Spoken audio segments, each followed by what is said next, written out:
Hello, my name is Danielle Taubman, and I am with the University of Michigan Eisenberg Family Depression Center's Workplace Mental Health Solutions program. Today, I'm going to go over 5 tips for improving workplace mental health, and I will also introduce you to some of our program's key workplace mental health offerings. Workplace Mental Health Solutions provides consulting and coaching to employers regarding their workplace mental health strategy. We work one-on-one with organizations to determine their specific needs, and we then develop tailored evaluations and trainings for them. We focus on teaching how to have empathy, how to have good conversations, and how to share appropriate resources and supports. To get us started, I want to just share a few points about where we're currently at with workplace mental health.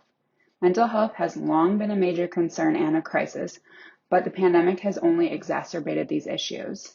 According to a survey that was done in December 2021, 51% of workers said their mental health has declined since the onset of the pandemic. This is obviously concerning to see. However, there are things that employers can do to combat this. Research has shown key benefits for employees who feel supported by their employers around the pandemic, racial injustices, return to work, and their mental health. The pandemic has also raised employees' expectations around mental health. As you can see here, 2 in 3 millennials and Gen Zers consider their mental health when choosing who to work for. This data suggests that organizations that elevate the importance of mental health will have a competitive advantage, and they will, of course, provide much needed support to their employees. Employers can make employee mental health a priority and take steps to support in-person, hybrid, and remote workforces. With this in mind, next are our top 5 tips for improving workplace mental health. Our first tip is to fight stigma across your organization. Mental health stigma is one of the leading risk factors contributing to poor mental health outcomes. And stigma and shame around these issues can lead to delays in treatment and reduced help seeking. As a society, we typically aren't ashamed to say that we have a problem like diabetes or high blood pressure, but we do feel ashamed to say that we're struggling with mental health issues. This really shouldn't be the case. It should be normal to talk about mental health. To fight stigma and normalize mental health challenges, it's important to generate widespread awareness among all employees that mental health matters, whether or not they're personally dealing with an issue. For instance, you could give employees flexibility to use their sick days for what they really need instead of feeling like they have to say that they have the flu. Some other ways to do this are also noted here.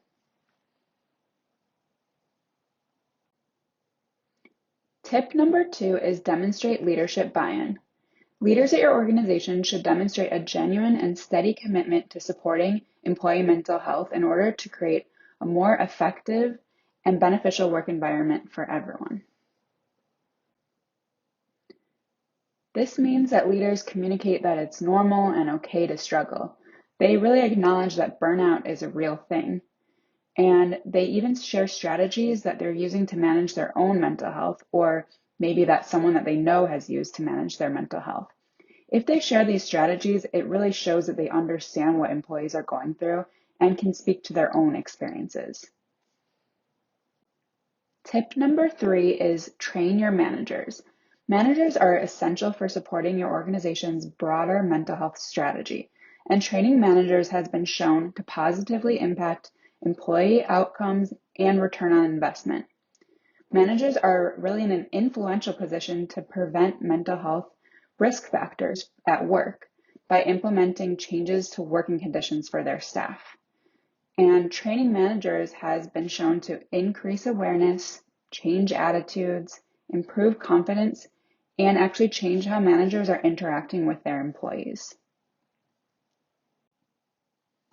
Manager training should really be a specialized skills-based training that focuses on a blend of education and practicing actual skills in communication and things like referring resources to give managers hands-on experience in handling employee mental health issues.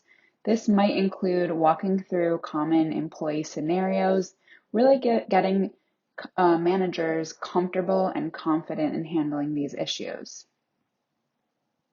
Tip number 4 is train your entire staff. Mental health is everyone's business, so all employees should be trained and involved in this process. Training helps people recognize mental distress in others and in themselves, and it encourages them to recommend and seek help. Also, when they're involved in the process and are included, it gives employees ownership. It makes them feel like they have control over this and a stake in it. General staff training often includes the basics about mental health challenges, how to talk about them with others, and also how to appropriately respond with supports and resources. This is often a brief training with some discussion and interactivity built in, and a key element is that all employees are invited to participate. Our final tip, tip number 5, is focus on culture change. Individual employers can facilitate a workplace culture that has open lines of communication, is transparent, and breaks down the stigma of mental health. This creates better, safer, and healthier workplaces. But you can't just have a nice website and an employee assistance program that addresses employee mental health, although these are nice components. Changes at a systems level are really needed to create workplaces that are empathetic and compassionate. Changing the culture around mental health in organizations is not immediate. It takes specific strategies over time. But how do you get started as an organization? To start, you can bring mental health into the conversation. For example, through acknowledgement of mental health and stress levels in routine team meetings and check-ins with your employees. This also should include having concrete mental health practices and policies to reassure employees that their company cares about their well-being. Ultimately, both managers and employees need to be accountable for this change. We also can't forget about evaluation. Evaluation is critical in order to show that workplace mental health interventions have been effective and to build a business case for continuing them.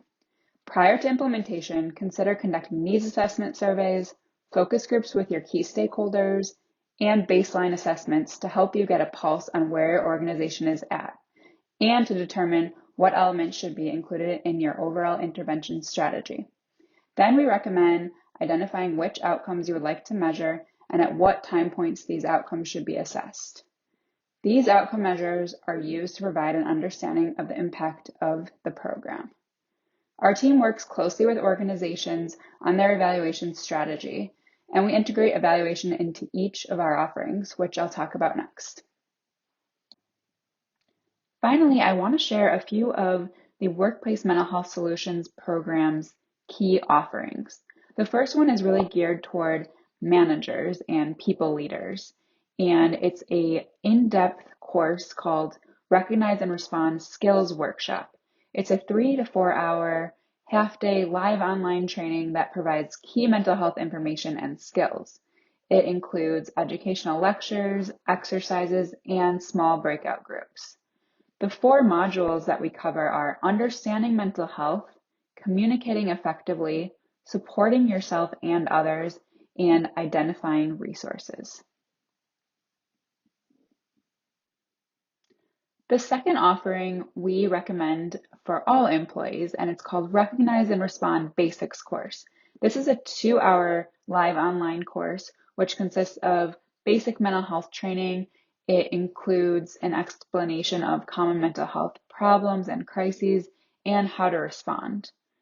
It consists of educational lectures and exercises. In addition to the previous offerings I mentioned, we provide coaching and consultation to guide leaders on their organization's mental health strategy. We also offer our Ambassador program, which is a full-day peer-to-peer training program that teaches employees how to assist their colleagues. Ambassadors then provide support and steer staff to helpful resources. The initial training is followed up with ongoing consultation sessions with a mental health professional to discuss cases and bolster skills learned during the training. Finally, we're happy to meet with companies to come up with an individualized strategy and offerings as needed. If you are interested in learning more about workplace mental health solutions and you are interested in taking that next step for your organization, please visit depressioncenter.org/workplace for more information or contact our business development lead, Laura O'Brien, at lauraob@med.umich.edu. Thank you so much for listening today. I hope that you learned something about workplace mental health, and we do really hope that you'll take that next step.